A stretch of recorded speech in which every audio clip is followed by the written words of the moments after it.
Hello all you fine people out there in YouTube land. Wanted to share something with you that's very near and dear to my heart. I got this rifle for Christmas when I was 14 or 15 years old. This is a Mossberg ATR 100 chambered in 30-06 synthetic stock and a 22-inch barrel.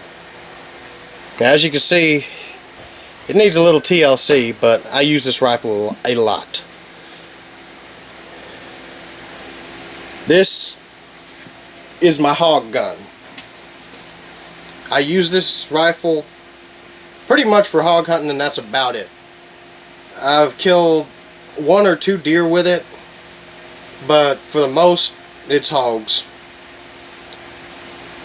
The scope that's sitting on it didn't come with the gun. When my parents bought this, they just bought it as the rifle itself from Academy Sports and Outdoors. And they didn't know it needed a scope.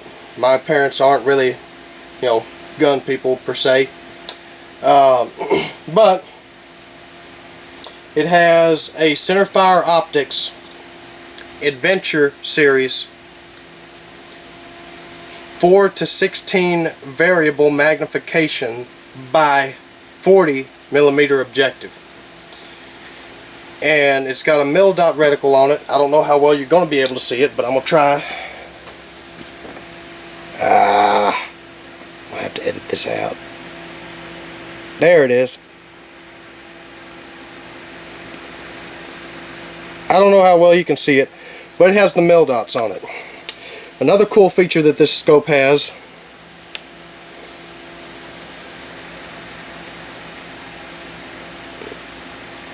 illuminated reticle. Now it has 5 settings in 2 colors. 1 is the lowest setting, obviously, and 5 is the highest.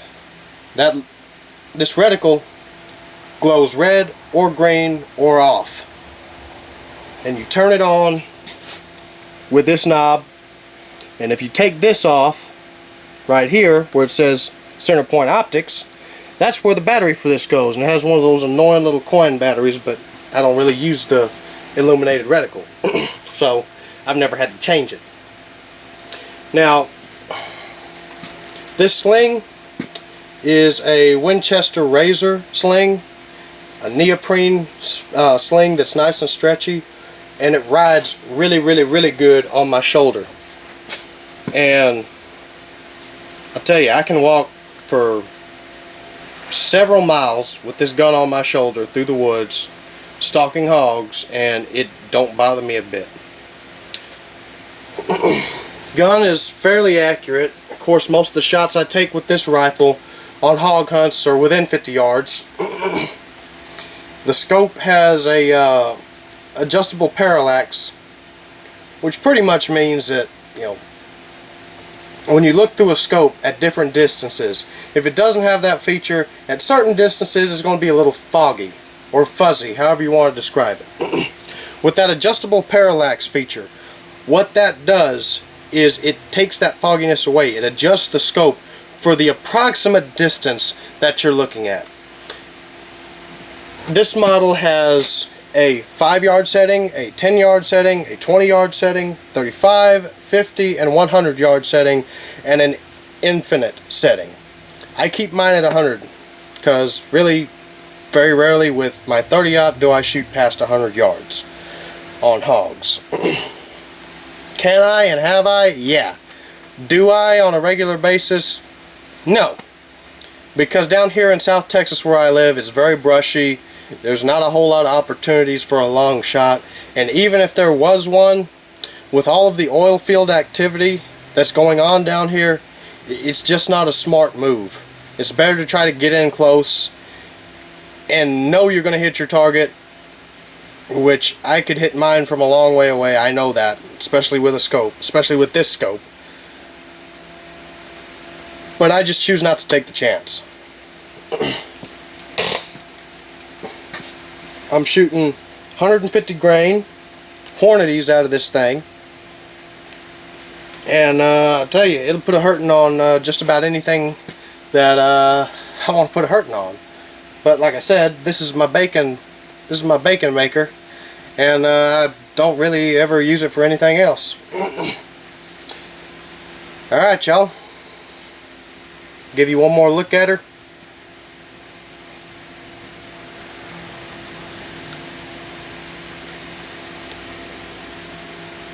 And there isn't really anything I don't like about this gun. I mean, the capacity, the magazine capacity, for the size of the stock right here, in this location where the magazine is, it could be 1 or 2 more bullets, but I mean, this is a hunting rifle. It's not meant to, you know, fire off 100 rounds in a 90-second space of time, so it works. It's a good 4-round magazine. It's got dual lock and lugs, and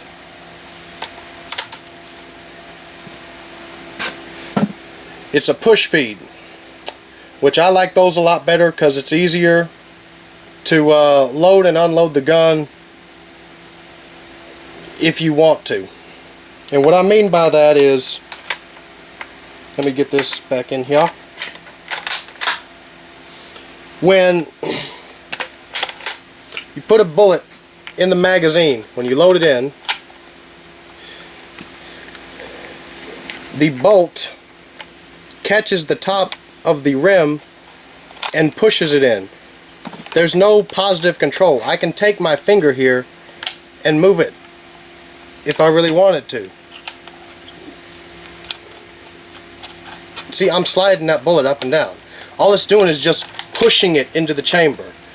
And when I close it, that's when the extractor claw on the face of the bolt grabs the rim of the casing. Now, there is positive control on that casing, and I can't move it with my finger. I can only move it with the bolt. I like a push feed design because it's easier to load and unload your gun. Plain and simple. But this is NRA Man Forever. And remember, united we stand, and divided we will fall. Join the NRA.